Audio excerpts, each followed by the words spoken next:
We live.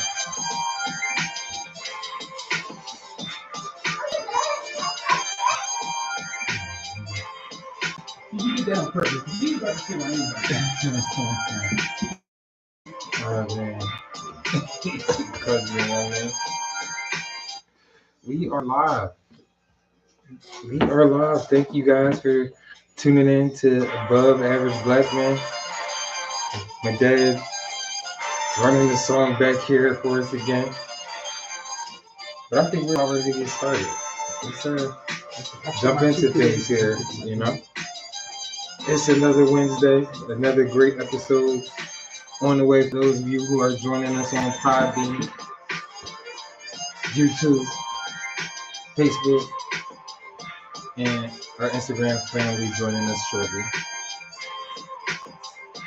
I'm excited about tonight's topic. I think it's something certainly relevant to today's, climate with diversity. So let's get things started. I hope you don't mind too much of ice cream. You can't mind. No labels. Welcome to another show, Above Average Black Man. Yours truly, Chris Pender Sr. Chris Jr., as always, here to empower, inspire, and uplift the community. Devin Pender here to remind you guys to like, follow, subscribe, share, and comment. To interact with us. We need the interaction. We love the support, but to always use more.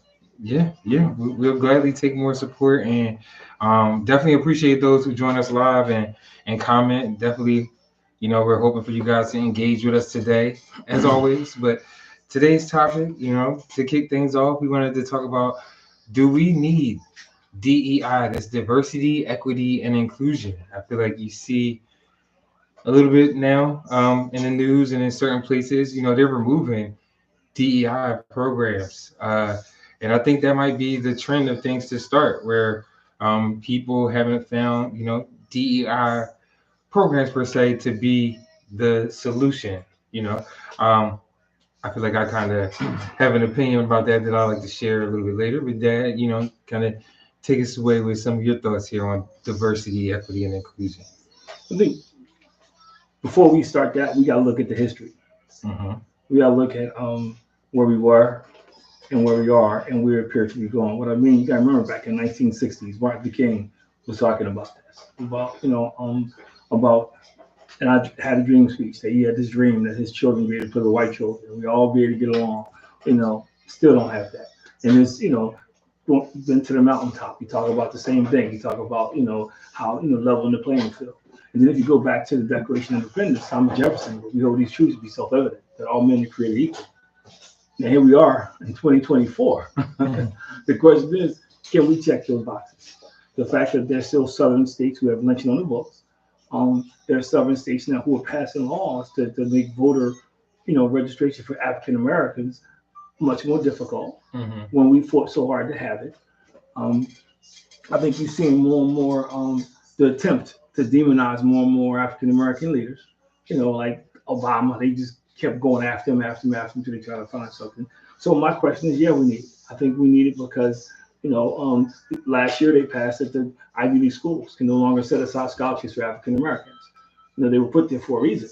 They weren't just put there because, they had the academics to make it. It's just to level the playing field as far as the way to pay for it is what those scholarships were put there for. So I mean, these are different things that's still occurring now. I think racism is more prevalent now. Like I was listening to something the other day, and they said that you actually have more hate crimes now than you had 10 years ago. So if you put all that together, and a lot of people making decisions in a lot of these companies don't look like us, yeah, I think it's still needed. Yeah. And I feel like I think the intentions of it are good, but I think even with defining it, I think differs for certain people. And I think sometimes that what is kind of muddies the waters for people on the outside. Like, I think it certainly is something about kind of leveling the playing field and having an equal opportunity for people who have typically been disenfranchised. But then some people say it's like some people get the feel or sense that it's an automatic pass for people. But that's what gets distorted. It's not just about equal opportunity, it's about equal access. And I think that's the difference. I can say Devin has an opportunity, but if I don't give him equal access, does he really have an opportunity? He can fill out the application, but if I'm going to deny him, does he really have the opportunity? And I think if you look at it, imagine, if you will, three of us, we're plus McKinney. We say we're watching at a baseball game or football, whatever we're watching. We're standing watching over a fence, and the fence comes up to our chest. So they give each of us a crate because it's equal opportunity. He still can't see. You know what I mean? He still can't see. So he would need another crate to have access to it, not just equal opportunity, but have access to actually be able to see what they said he can see. And I think that's the difference. And I think I've been a part of organizations where, to your point, we've had meetings and discussions about DEI, but there's been no real work. And part of the work is you can't have it without inclusion. Inclusion means we're at the table in those conversations, not me as a Caucasian or another ethnic race trying to decide what's good for you. We all at the table having that conversation. And to your point, it's not about handouts. That needs to be made abundantly clear. But inclusion means we're all a part of the process. Not just me sitting there saying, okay, we're gonna have this great meeting and we're gonna invite all the Black people, we're gonna talk about it for 30 minutes, make everybody feel good, or we're gonna say we're gonna do, and then we just move on to something else. So I think that's the problem. Well, and I feel like I've heard both sides, and I do kind of see where both sides are coming from on kind of the diversity, equity, and inclusion debate, because I feel like it needs to be, is it something against all platforms, and like, how does that work? Because the example, it was kind of funny but true to me. It's like, all right, so do you do that in the NBA? Do you do that in the NFL now? Like, and these they tried. They predominantly Black. Like, they tried. You gotta remember, they had to be Black leagues because they wouldn't let us play in the league. And but we're just saying right now. But I'm just telling you the history of it. If you look at Major League Baseball, one of the main reasons they started bringing Blacks into baseball was because the Black people were having night games, and they were selling out, and the regular league wasn't selling out night games. That was one of the reasons, part of the reason why it wasn't financial. It had a lot to do with that too. It wasn't just because, we're going to give a Black guy a chance. Yeah. It was financial reasons for it. And if you look at football, what happened was Grambling was kicking everybody's butt. They was wearing out Alabama, all them white schools. They were wearing them out. So they figured, we got to get some of these guys if we're going to compete. So it wasn't like out the kindness of somebody's heart, we got to infiltrate it. So I think, and I think about fast forward, if there wasn't racism, we wouldn't be having this conversation. Yeah, and I think part of it too is like I understand the intentions behind it, but it still doesn't change probably, I guess, the core of the people that are at the helm of these places. Like, they're not doing it out of their hearts. It's because almost they're doing inclusion. it because it's like a requirement. Because there's no inclusion. It's a social standard, so it's like it doesn't feel genuine in a sense. And I think that's where sometimes it doesn't necessarily feel like it works, because it's so many people pulling in different directions here. Like, some people feel like it's just this social thing that they're doing within the company or organization to check a box, and then some people, like, we really do want to see some change. There's a lot of things that didn't start genuine. There's a lot of things that weren't from the heart. When they started letting Blacks in the sports, everybody went out there talking about, let them in. No, I mean, but some people saw that money. But it wasn't genuine about letting them in. And then as time passed, it got to the point, okay, people's hearts started to change, but it didn't start out that way. Sometimes you have to do things to move the needle in a certain direction so it can begin to change people's hearts. Because a lot of racism or bigotry is out of ignorance. It's a lot of it's out of ignorance. And you can't. You're right. You can't make somebody not be ignorant, but you can expose them to truths. And over a period of time, maybe not them, but maybe a son, maybe a daughter. And as far as companies, I'm not saying they're not. I just don't see a lot. I've had this conversation with other people. There's not a whole lot of inclusion. Inclusion means we all at the table talking about this. Not just the powers to be up there. Inclusion means, I got you in my company. We're having a conversation. Not what I can give you, but what can I do to make this a better atmosphere for all of us, but including you. Yeah. Not just for people who don't look like, who look like me or don't look like me. That's inclusion. It's having everybody engaged. Not, some people sitting around deciding what equity is. Okay, equity, we're gonna give them all a stake in it, or diversity, we're gonna get one or two of them in here. The inclusion part is key to the whole thing. Yeah, and I think again, I feel like there are people in companies out here that are doing those things. Like they certainly, you know, including people in the conversation. But again, I think to my point is like, are the powers that be actually listening when these people are bringing things to the table? No, that's I think really ultimately the question when you start to think about like just incorporated in DEI. Like again, I understand the intent, but and like you know the real underlying hope is that you're changing these people's ideals and like how they move. You know? But history has demonstrated that more often than not, people in power don't listen unless they're forced to. That's just, if you go back to the civil rights movement, it wasn't until they boycotted the bus and them bus people weren't making that money off of black, they said, okay, we're gonna lift this thing. If black people today turned around and said, yo, we're not gonna buy Nikes, we're not gonna visit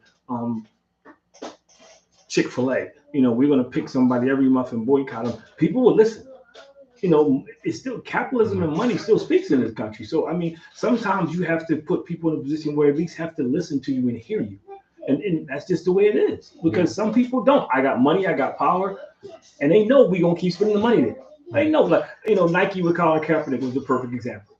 When everybody's like, yeah, we gotta get rid of those Nike black people, everybody speak, oh, Nike, get rid of him right now. You got to get rid of him right now because we gonna boycott. Yo, Nike came back and said, yo, you know, them sneakers, them people burning on TV, they buying them off the Klans rap. The people who paying for our sneakers are LeBron James. Yo, they the people who support cut. That's why they never fired them. So money still speaks in this country. Money equals power. We have money. We have not yet to utilize it to gain power or to have a voice. That's the problem. And I think that's certainly kind of a big part of here is like, we don't necessarily know or realize or understand how much power that we really have as a black community. And when you were even talking about kind of previous generations and some of the things that they've been through, I think one thing that, you know, is certainly different for y'all versus today is that they stuck together. I think they all had one singular vision and idea as to how they wanted things to look and how they wanted to move. Even thinking about, again, DEI, I don't think there's necessarily one clear vision or idea as to what that means or what that looks like. And when you ask people, you get all different types of answers. Because I think if you that doesn't look good to the outside. If you go back to the best way to keep any group of people down is to keep them fighting each other. Mm-hmm. That's the best way. So I got black women fighting black men over stupid stuff. You know, toxic masculinity, everything else. So as long as we fighting each other, we're not fighting for the real cause. You know, we out here protesting, you know, perfect example. Our schools are some of the worst schools, right? Nobody protesting about that.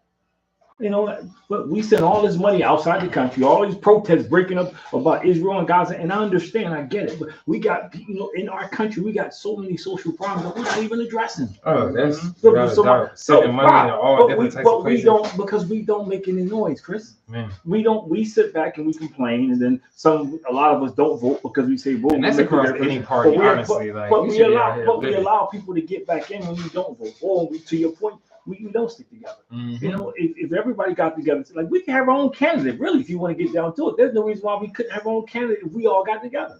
But the problem is, my name got to come first. It can't be Devin and Chris. It got to be Chris and Devin. You know, every time. Every time. You know, and I think, and it has to be, there has to be a passion for it. I don't see a passion for it in a lot of people. I see a lot of people just go along and get along. No. And I just saw, it's actually funny, Killer Mike rapper, who was on The View, and he was kind of going back and forth with them and just talking about politics in a whole and as a sense, and how most people, honestly, like, we're not as informed as we like to think. You know, we get all riled up for the presidential election, but, you know, people don't know who their mayors are or local politicians or representatives that have more of an impact on your day-to-day. Because we choose not to be. Because with smartphones and iPhones and all technology, you can Google somebody in 2 minutes. Mm-hmm. You know, you can sit there and Google every candidate in 2 minutes. You know, we'll find Sister Soldier if we're looking for her. You know, I think we have to get to a point as a people where we take, to your point, the primaries are important to us. You know, we are looking at candidates. We got to get a point to stop saying that, you know, I'm just going to disengage totally because it's not going away. No, engage, but while you engage, work on getting somebody that you want in there. So, question for you: doing nothing never solves anything. Real quick, I just want to say this Yeah. part real quick, Don't- and I'll just talk don't from my business, side. Personally, I feel like there is, at least on the ground level of most organizations or companies or whatever sector you're in or sector you're in, there's a lot of diversity on the ground level. But if you ever realize, it's like the more you go up, that's when you see less and less inclusion. But that's not. But see, and that's the point. That's not real diversity because diversity, the whole DEI thing is to have you a part of the process. If you always the grunt, you're not a part of the process. You're just always doing what somebody told you to do. That's not being part of the process. Like equity is the process of ensuring the practices and programs are impartial, fair, and provide equal possible outcomes for every individual. So it's not just black, but it's equal. That was actually It's my right. question. It's equal, and but it's not equal if I say because Devin is light skinned, I'm gonna give him first crack at it. This lady was on TV and she's an entrepreneur now. She's a millionaire. And she said, and they asked her, why did you become a millionaire? Because you was a blue chip salesman in your company and everything. Why would you become one? Well, because she left her company to be an entrepreneur. She was making all this money. No, it wasn't about money. What she said was she outsold everybody, every man, and she got promoted. But she got promoted by phone. They were talking on the phone and everything. And the guy said, we're going to fly you out here. We're going to have lunch. I'm making it official, but the job is yours. Gave all the perks and everything. Went out there, and the guy says, well, I didn't know you were black. Because she's on the wearing the phone. So, long story short, they withdrew the offer. So she left and became a competitor. Now she's rich. That still happens. So, but that still happens. And it wasn't about her qualifications because she kicked butt to get to that point. If he had not saw her, she would have had the job. So my point is, it's still needed. Is it perfect? No. Does it need to be tweaked? Yeah. But I also think that you can't throw the water and the baby out the same time, man. I think it has to be a process to your point where we do get on the ground level and we start bringing people together to talk about it. To Devin's point, we start grassroots. It should be taught in schools, but you see what they're doing. They're taking the books out of school. Yeah. They taking anything that got to do with that, they pulling out of school. They talk about making it illegal in some places to have that conversation. So, and the more you do it, the wider the gap gets. So I guess again in this the example of diversity, equity, inclusion, and you mentioned it's certainly for everybody, and I guess can go across different, beyond just kind of the job, also in school. HBCUs. I feel like I saw something in a story. Someone that was not black wanting to go to an HBCU, and like, do they, I guess, get the DEI treatment being that they're? Yeah, they do. There's Caucasians who go and graduate from HBCUs. Uh-huh. But if you go back to the premise, HBCUs had to be created because African Americans didn't go to graduate school. Right. But there are whites who graduate, Caucasian, other ethnic groups who graduate from HBCUs. Yeah.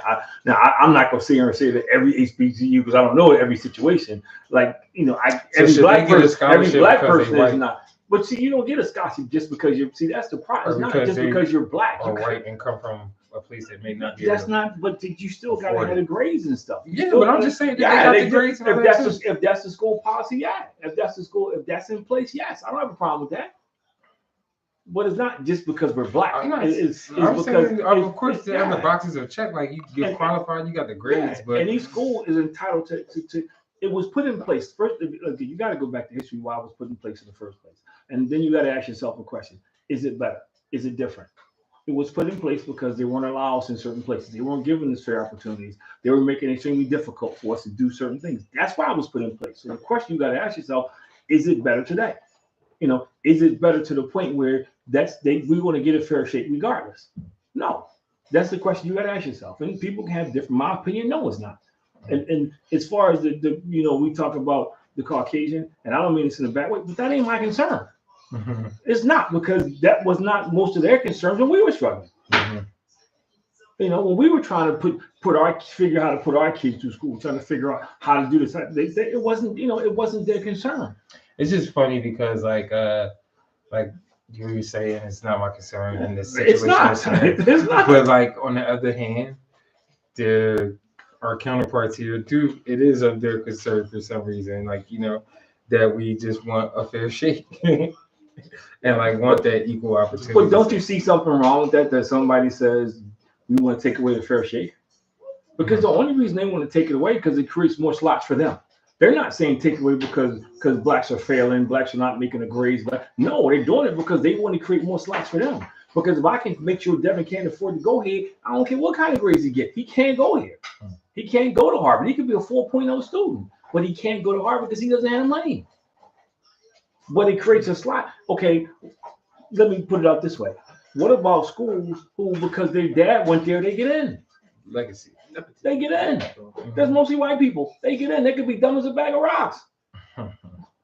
Or dad's name was in the library, so they get it. I don't hear anybody fussing and crying about that. But I don't hear anybody saying how that's not fair. They pay. I don't hear anybody saying how that's not fair. They paying. But it's still not. But see, it ain't about them paying. It's still not fair.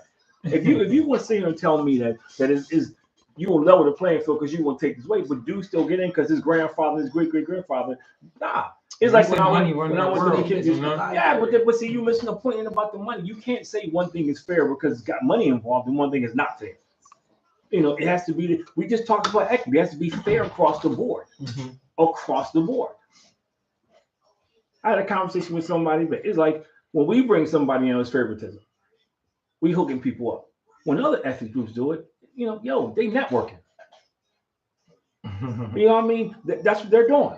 We doing it as the hookup. We doing it as nepotism. When they do it, they pass it on to the next generation. They bringing people along. So we got to get out of that. We got to get out of that thing in our heads, man. That it can be the same thing, but different for us and different for them. And this is not about black versus white. This is not. But my kids are black. My grandson is black. He's not going to walk in somewhere and be white. That's just the way it is. So when I hear somebody say, well, we don't think it's fair, but yet it's okay because grandma or grandpa went there, you get in here, or the same about it when you have, I know back when my brother was a state trooper and they had this whole influx of African Americans coming in. And he used to laugh and joke about it because he talked about how some of the white boys were checking them about they were part black. They were part Indian. No, they weren't. They were playing a loophole to get in. So it was okay for them. So I'm saying you got to have, for something to be balanced, it has to be fair for everybody. Yeah. And you can't say, like, look at I was in public school today. So what kind of joke, but it's true. They were having water ice today. So I said, how come y'all not having water ice in Parksville? Jokingly, that's the Philly thing. He said, come on, man, this ain't no suburban school. We got to do one or the other. And everybody said, yeah, that's terrible. But the reality of it is they get funded differently. They do. They get funded differently. Now we can get into debate. This goes back to what I said about not knowing who our local politicians is and making sure we press the buttons. But they're funding our schools are underfunded. They're understaffed. That's just the reality of it all. We talked about prostate cancer. We talked about that. And you dig into that, and the doctor said himself, the disparity between African Americans and Caucasian Americans has a lot to do with access to healthcare. So what would you say are, I guess, benefits of DEI or diversity, equity, and inclusion? I think that's something, again, where I kind of questioned that early on. It's just people not necessarily knowing or seeing the benefits of it. And I don't think we all kind of had that same vision in mind when it comes to diversity, equity, and inclusion. I'm not even just talking about vision of us as black people. I'm talking about sometimes the people that you work with of different races. Well, again, I don't want sexual orientation. I don't want to be that dude, but that ain't my fight. I'm just, I ain't got a dog in that fight. But at the same time, I'm not going to go to the table and say, don't give them a benefit either. I'm not going to do that. I'm not going to go to the table and say, you take, that's between you and them. I'm not going to go there and say they don't deserve this because that's not me. It's none of my business. And as far as, it doesn't mean you get somebody who can't spell their name and give them a job just because they're nothing. And that's what some people think. I agree. That's why I'm explaining. It means that person at the table who is a different color, has the right to be there. Intellectually, morally, however you want to put it, whatever quality, he has the right to be there. And he just needs an opportunity to prove that he has the right to be. That's what it means. Doesn't mean you get a seat and you keep screwing up, you keep the seat. No, it means you get a seat at the table. Now it's up to you to do what you got to do with opportunity. Because now I'm giving you an opportunity, I'm giving you equal access. It's not guaranteed to you. It's like, and I use baseball as a perfect example. Jackie Robinson, he had to prove it. Oh, how good how good nobody cared he was in Negro Leagues, and he had to be extra good because he was black. I listened to Bill Russell, the stories he used to tell. How the first time he went out there, man, the other team pulled the whole team off the floor. I mean, I did hear Jackie Robinson wasn't the best. It's crazy. No, he wasn't. He had the best temperament, and he was the right age. But so, Bill Russell, they pulled the whole team off the floor, man. He stayed out there by himself. So finally, somebody else came out there to with him. But I mean, so that's the stuff. Even funny about that's the stuff they had to endure. What we just said about Jackie Robinson, about how he wasn't necessarily the best. He just had the best temperament, and was most palatable. And not to say he wasn't skilled, but he wasn't the best of the best. He was good, but if you look at the guys, if you go look at Negro League history, man, most of those guys were. Some people would say that's what happens with DEI, though. Sometimes. No, how? It's two different things. It's two totally different things. Like I feel like that. But that's two totally different things. DEI is a level of the playing field. Mm-hmm. There was a level of playing. The difference was a lot of people that they wanted to come, they didn't have the temperament to survive in that thing because they were country people. And I'm not knocking them, and a lot of them had been involved in slavery or bad things. So they had an edge to them. And they knew the person who was going to do it couldn't come in there with an edge because they weren't going to sit there and be quiet and take a lot of stuff. They had to have someone with the right temperament. Yeah. It wasn't, but it was among black people. You said wasn't no other race. It wasn't like, okay, we're going to put them down there and we're going to take them versus the Chinese or take the white people. It's two different things. DEI is meant to give people equal access, but you got to be qualified. In that situation, he was the best. They felt he was the best qualified. Yeah, because it was a number of other. But they felt he was the best qualified, and that's what DEI says. Just give somebody the opportunity to show that they're qualified. Other than it's not just about the color of somebody's skin. I think that's a mistake we make a lot of times on both sides of the fence. That plays a part of it. That brings you to the point where now you can be involved in discussion. But true DEI is having somebody who's earned the right to be there, who can sit at the table intelligently and do their job. Yeah. That's what it means. It doesn't mean that I put Devin at the table or you at the table just because because y'all my sons and because y'all black. No. Who is most qualified amongst you is the question. Dev, my question for you, just because I feel like I ain't hear from you in a while. Why do you feel like DEI is important? Like this, I do think it's important, to have those opportunities and to have them be presented to you fairly. Of course, if you're the best person for the job or the best person to be in college, obviously you should get that. Mm-hmm. You should have that opportunity.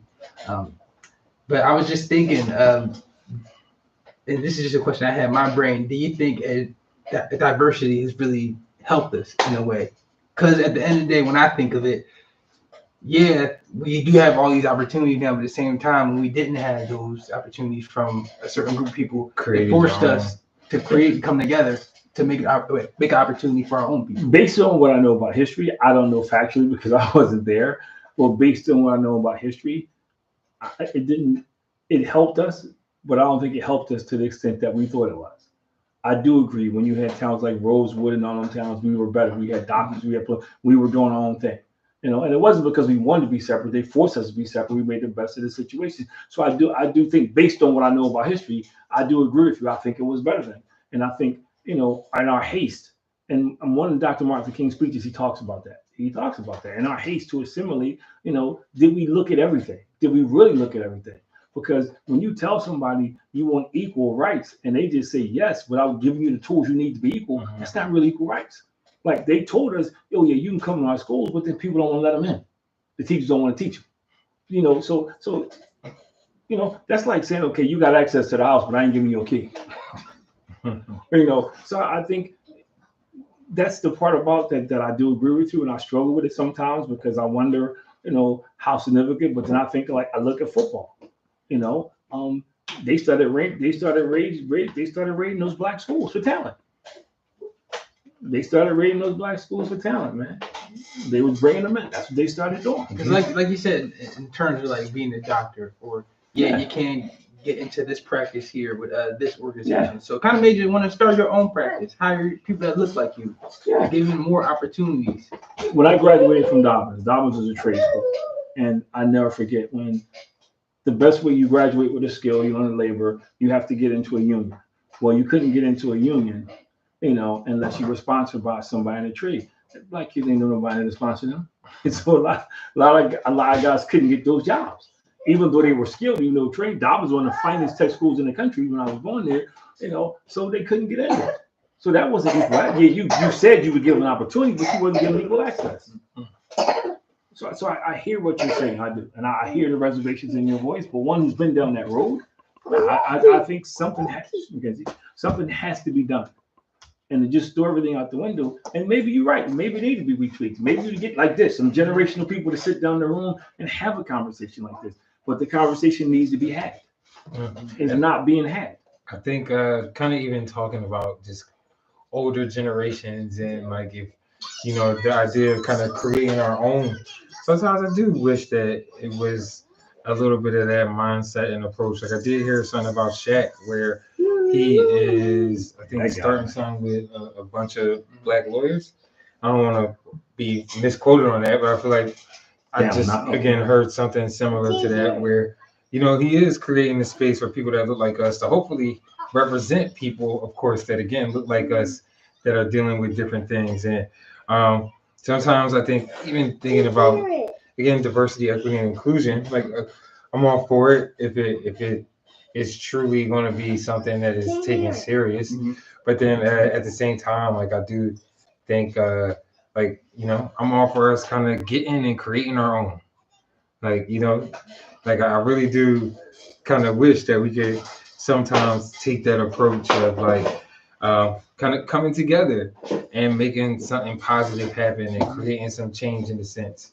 Like I personally believe like sometimes it feels like we may have been better off at that point in time, like when it was just us looking out for us, whether it is homeschooling, schooling each other, creating businesses and local jobs. I think that really kind of approach have made us strong as a community, man. And every time I think about that video that I sent you on Instagram a little while ago with the guy that was in fought for civil rights and everything, and then he finally got to the diner and he was like, "This is the worst food I ever had in my life. Is this what I really fought for?" I didn't see that video. It's like stuff like that. But even on a larger scale, it's like you can't get a loan from this bank because they might have some prejudice. And start our own financial institution. But you know what? I agree with you 200%. I do. I agree with you 200%. But this comes back to what you said earlier. Us working together. Because we look at the towns like Rosewood and all those different towns. I said during that time we pretty much forced to work together. But they made it work. They made it work. So I think part of the issue is I think, again, my humble opinion, we've been brainwashed to think assimilation was the best thing. Being amongst was the better thing. Yeah. It's like they say, well, anything bad, anything good, you're acting white. Not to me. Right. So I think we kind of been brainwashed to think that that's the goal, but it's not the goal. The goal is to be the best version of yourself wherever you are. Doesn't matter where they put you. But to me, I just want equal access. When I knock on the door, I want you to open the door like you would for everybody else. Ask me questions, whatever. I'm okay with that. But don't leave me standing on the porch because of the color of my skin. And even within our race, we got people who do the same. They prefer people who look different than us. That's just, being honest with you on both sides of the track. We got folk who look like us who prefer. We'll hire people or won't hire you based on your color. So we is on both sides of the track. Yeah. I mean, again, diversity, equity, inclusion, I think is one of those things that, it might need some tweaking and need some work in certain places, locations. I think, again, we need to have maybe some type of ahead of it in the country, like diversity, equity. But I think it starts with education. Just pass it down, like Chick-fil-A. Chick-fil-A hired an African American guy to do it, and people threatened to boycott. They ain't boycott him because folks ain't giving. More black people ain't Chick-fil-A than anybody else. Yeah, but so they hired somebody because now whether it was from the heart or whether I don't know, but they hired somebody because they wanted to make it more a more equitable workplace for African Americans. Mhm. So I don't know the reason behind it, but it starts to me. You teach the class in high school. It's education. You enlighten people what it means. You teach them what this means. Why it's important, or at least if they will say it's not important, they have some data so they can have an intelligent discussion around whatever they decide. Not because somebody tell them, oh, just gives black people a leg up, or oh, it's just no. I mean, there needs to be education around. And I think that's where, even just thinking about that, I'm thinking about, little old red part of someplace in Pennsylvania, or even, in some southern states, and you're trying to teach that class. Or the person that is the teacher is not really going to be truly buying into that. It's not getting taught in Bloomsbury. It's not getting taught in Mansfield. I didn't want to be specific about certain Let's be real places, here, guys. but like, but you can't go by that because there's people not teaching math in the purest form. There's always going to be somebody's going to cheat the system. So I hear what you're saying. There is no 100 unless somebody goes around and audit all these classes. There is no 100% way to make sure it's being taught. But you have to offer because some people will get something out of it. Some people will. I do agree that there's going to be a lot of people who are not going to teach it because, or maybe not teach it wholeheartedly. But you have to somewhere you got to start. You have to start, because right now, to your point, people are operating on total ignorance about it on both sides of the fence. Mhm. And it's like, and you see it every day. Like for instance, when white people come out and say, "I want my basketball players just to play basketball," and shut up, because they really shouldn't be taught anything else. So just entertain me. This is what they're saying. Just entertain me. You not intelligent. Yeah. So I mean, so you have stuff like that. Or for the longest time, back they fought for the NBA, still fighting to have black owners because it wasn't black coaches and black owners. It was all white people, to your point, at the top. And I got a lot of black coaches. So I mean, it has to start somewhere. It's not going to happen overnight. But seeds have to be sown somewhere to get the ball rolling. But I think one thing that Devin kind of pointed out, which is certainly, I think, kind of prevalent in a lot of places, is that the DEI programs and stuff like that, that's put down at the bottom. Yeah. Like, Yeah, it is. You don't see that be, at the top. Right? But when I was coming out of school back in 1979, you couldn't get federal dollars unless you had X amount of them. Like, Now, so I mean, people probably say the same thing. Think about the NBA. Think about the owners. Y'all gotta have some coaches. Yeah. NFL, same thing. We can sprinkle some coaches in there, but they ain't gonna be owning no team. But you know what I mean? I think the DEI almost stops. But that's like it's a glass ceiling for DEI. And if you use those leagues, I think because now how many? I think now, but until guys like Kobe Bryant, that generation, how many people talk about the spot? Michael Jordan's ever talking about owning the team.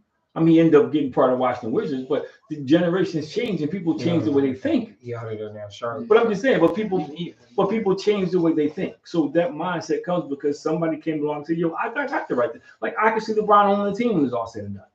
Because that's just Kobe's unfortunately he's passed away, but I could have saw him own the team when it's all said and done because he had the mentality for that.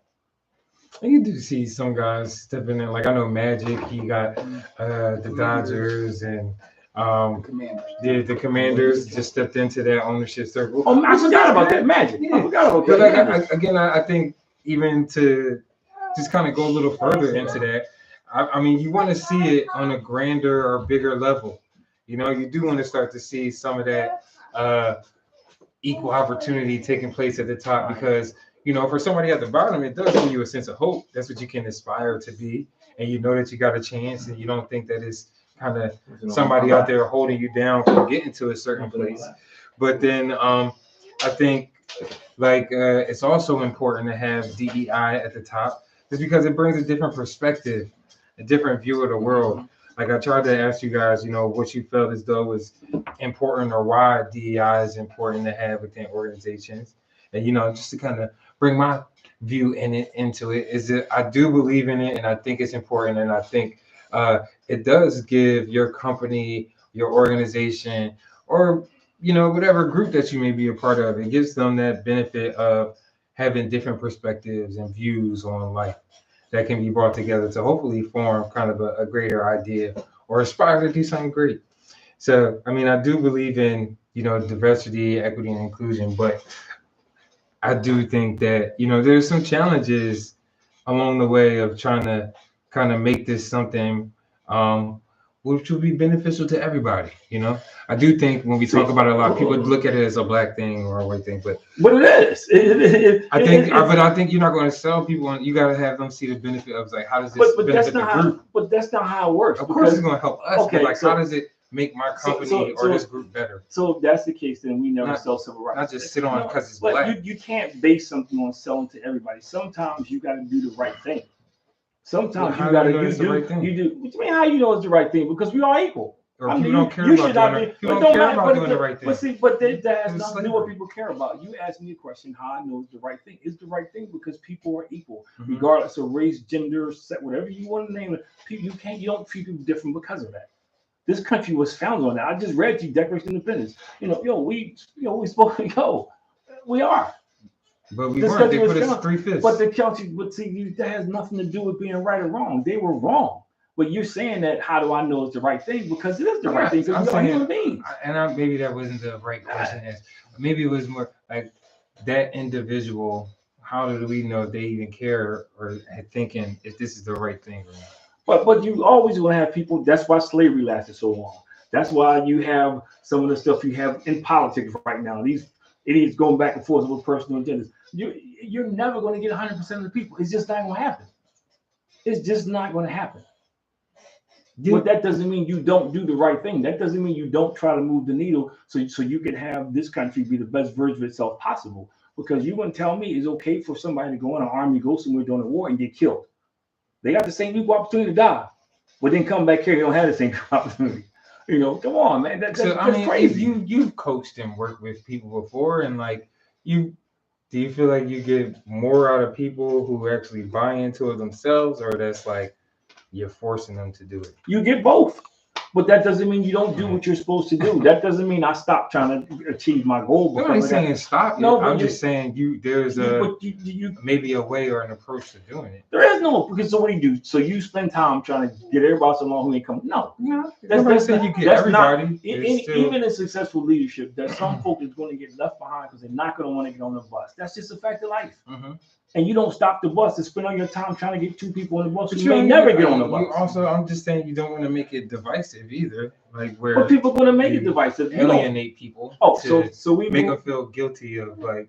Nah, see, I just think that I disagree with that. I mean, so in sports, when your team, when people didn't put out the effort, what you cuddle them?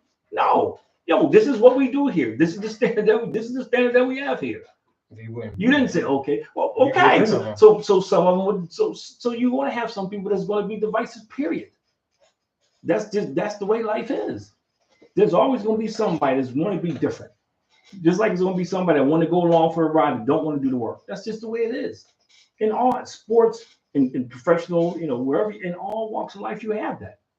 And I got it in I got it in nonprofit. You have it in church. There's no. The minute you put people in something, you want to have that. Yeah. And again, I'm thinking even just thinking about Dr. Martin Luther King a little bit and like his speech and how they like to focus on when he was just talking about the idea sense of race. He made it more palatable to a lot more people when he kind of broadened that speech of like, this is about economics and not just focusing on race. But if you go back and listen to I Had a Dream speech, it wasn't just about black folk. It was about our country. White people made it one thing and black people made it one thing. But if you go back and listen to his speech, matter of fact, I was listening to it today, and this old guy was like, "Yo, was that a tape or not?" I was listening to YouTube. Because I love listening to his speeches because it reminds me where we came from and how far we got to go. And also gives me hope. So what there is, better days can come. Better days can come. It's going to take work. But if you go back and listen to his speech, it was for America. He mentioned race, but he mentioned racial relations in terms of for America, not just for black people. And I think that's the difference when you hear that. It's like people who say, who get into what teachers, teachers shouldn't make this. Teachers, come on, man. You're not a teacher, so of course you're going to say that. No, I mean, that's a whole other topic again, the teachers. I'm all for getting them paid.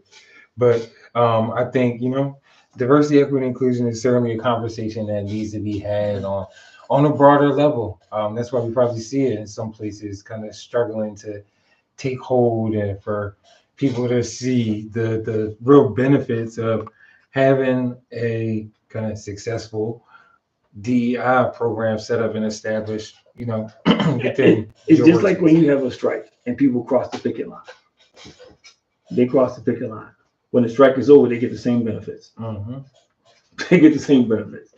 I don't see the merit in this or whatever. It ain't never going to work, but they didn't work to get the same benefits. That's just life. You unfortunately, you have everybody's not going to be on the same page. Unfortunately, there's some people who get separated, and that's just. When I was in college, my basketball coach had these two wagons side by side. I've heard the story 1,000 times. 4 people in each wagon, one in the front, one on each side, one in the back. One wagon was about 5 yards in front of the wagon. He says, "Why is the wagon out front?" And everybody's saying all this stuff, aerodynamics. He said, "Look closely. One of the wagons that's losing, the kid in the back is dragging his foot.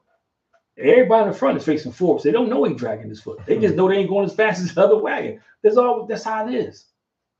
That's how it is. Like back then, there were people who thought you don't have to go on a march. Why are we marching? This is just the way it is. This is the way it's always going to be.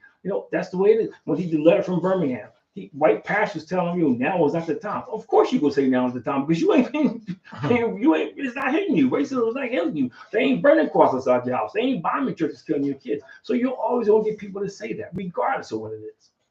The question is, if to your point, are you doing the right thing for the right reasons? And for me, that's what it boils down to. If I alienate somebody because I'm doing the right thing for the right reasons, who cares? That's on them. That ain't on me. Now, if I'm doing something wrong, okay. But if I'm doing something for the right reason and somebody doesn't like it and they say, okay, just like people say, why you waste your time working with kids? It ain't gonna make a difference. It's the dumbest thing I ever heard.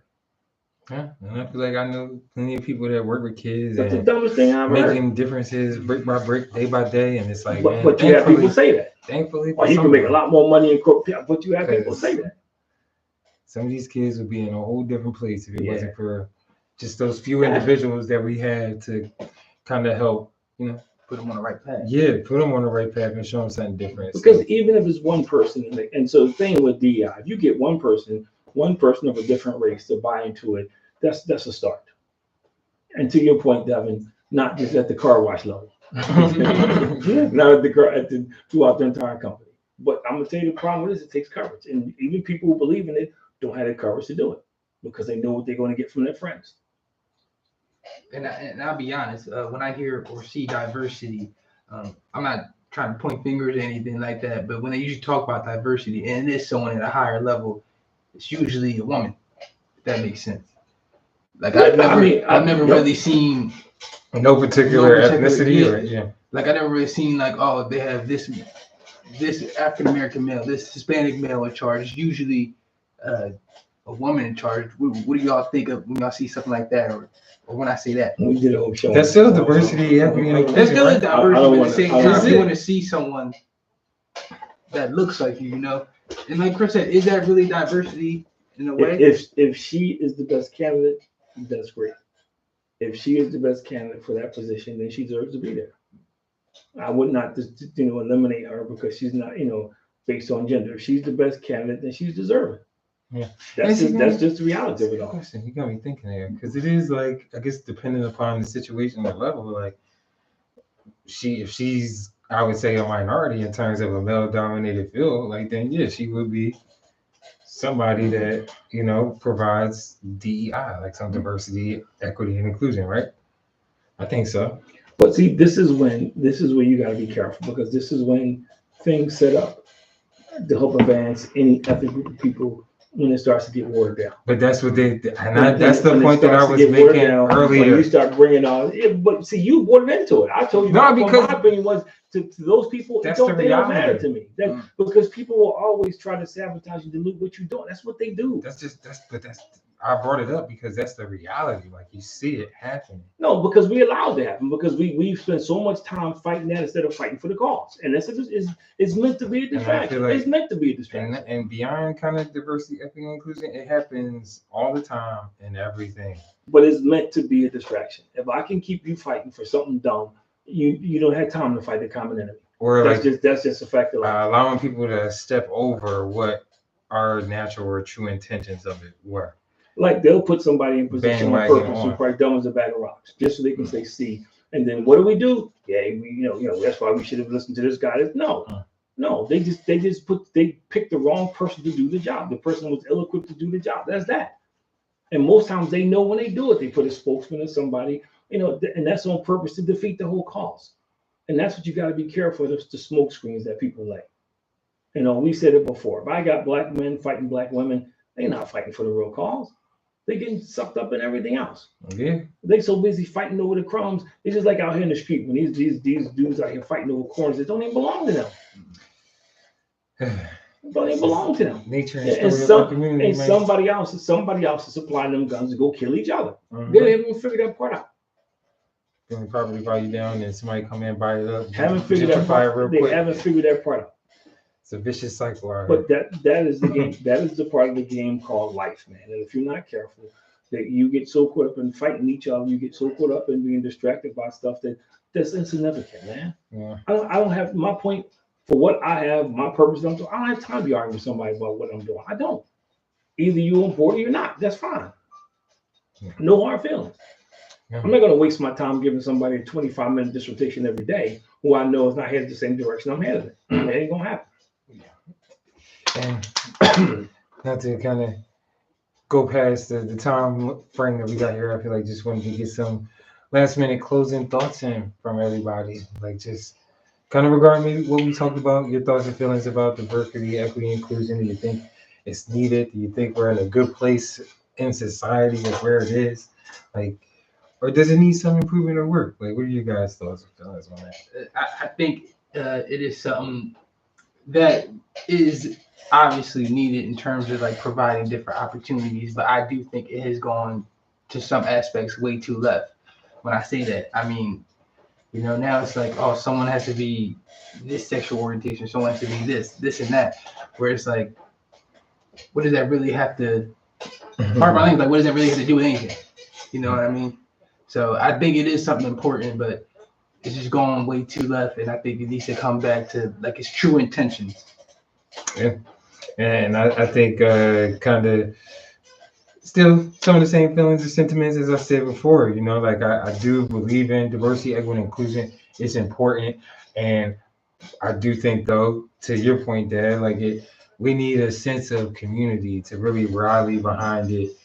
Give it a strong, defined definition, and like really just kind of be on one accord and not let people kind of come in and kind of give it a bad rep, So I'm all for it. I think we just need to kind of approach it a little bit differently, and we need to fight for it.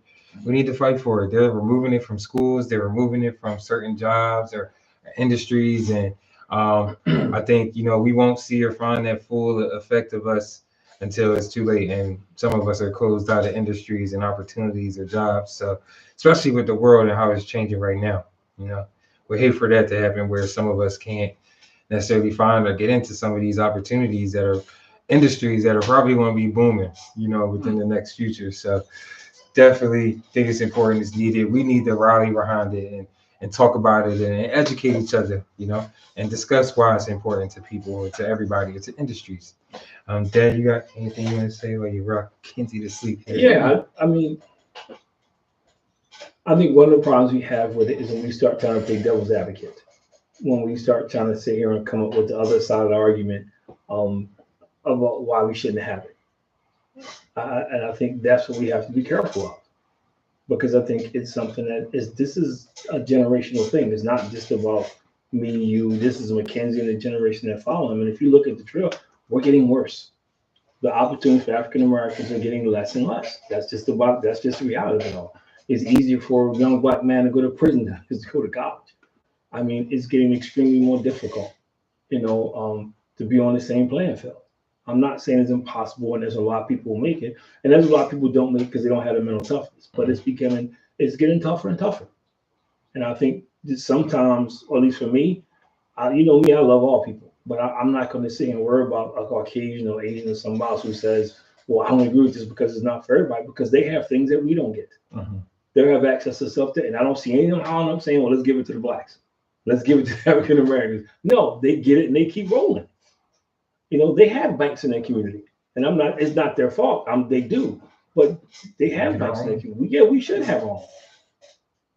Just Devin's point I'm not disagreeing, but I think it's dangerous, and I think that's why they're changing the voters' rights to some of these, making it harder for older people to vote.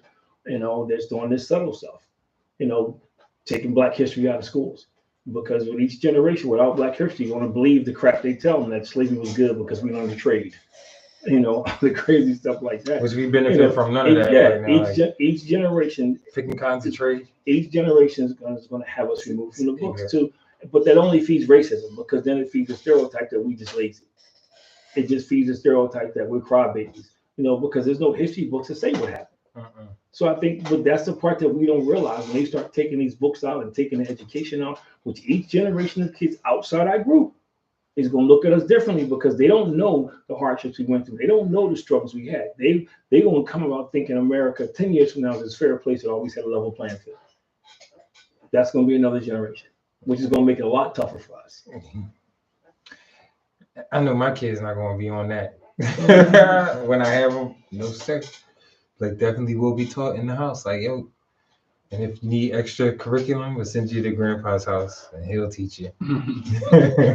So Wayne, man, sorry to hear you in the hospital, man. I'm gonna hit you up tomorrow, bro. All right? Awesome. Well, thank you guys for tuning in to another great episode of Above Average Black Man.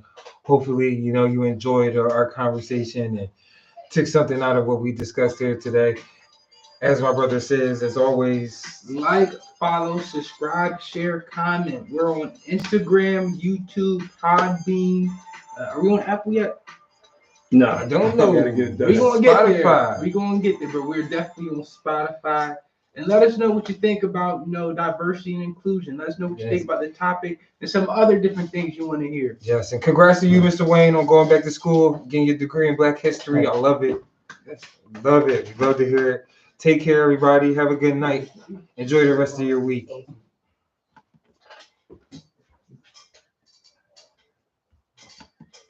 Are you babysitting? He doesn't have underpants, so what is that? Hope you didn't catch that one on. I ended that before. You ain't in this one.